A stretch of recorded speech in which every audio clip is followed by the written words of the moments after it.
I'm gonna get out of y'all's phobias. And Kat, what you got? So speaking of phobias, Crazy. Oh God. it's not. I set myself up for that one. It's not about that. So The Studio, okay? The Studio is an Apple TV show that is currently airing. I have a love-hate with The Studio because it stars Seth Rogen, and Seth Rogen's not my favorite. Seems like an okay guy. I just find him annoying. I'm sorry. Indeed he is. It got picked up for a second season.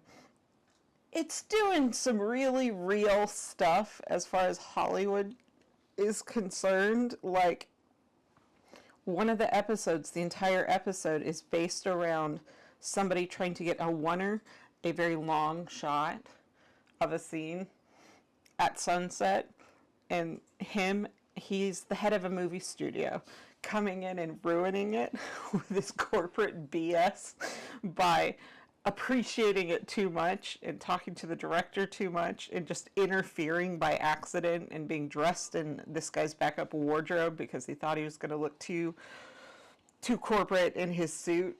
It's a comedy.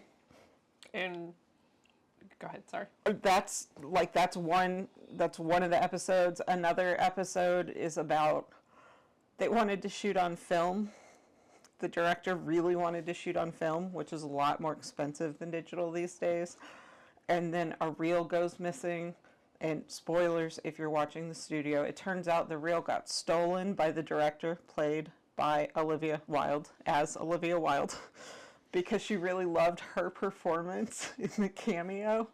But she wanted to go bigger and knew the studio wouldn't pay for it unless the reel went missing, in which case they would have to. There's just a lot of very real, like, comedic bullshit things. It starts out with him being forced to make a movie based on Kool-Aid, which they'd secured as a property after Barbie was so popular. So he's like, we're going to make a Kool-Aid movie.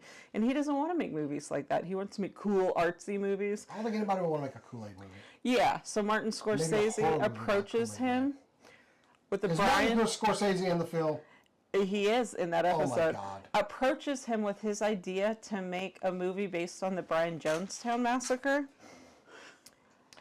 which was the origin of what phrase? Oh, don't drink the Kool-Aid. Don't drink the Kool-Aid.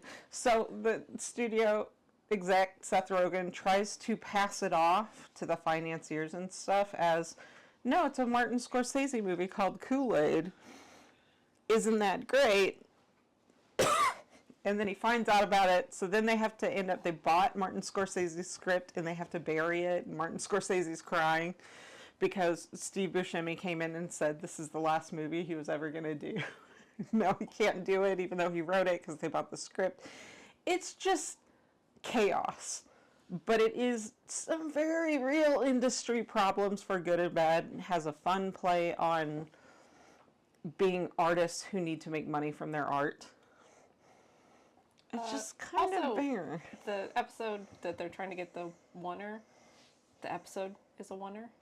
It's 25 minutes long. Oh my god. Okay. Like, they're doing some crazy cool stuff. And there's a lot of I think it was actually stitched, but there's a lot of cool, like, filming techniques that they throw in there, too. So it's on a couple of levels of, like, yeah, cool. Definitely. Yeah. It's cool, but then there's Seth Rogen, is what I'm hearing. Yeah. His character is supposed to be annoying, so I think it fits great. Rizzo, just jump up there.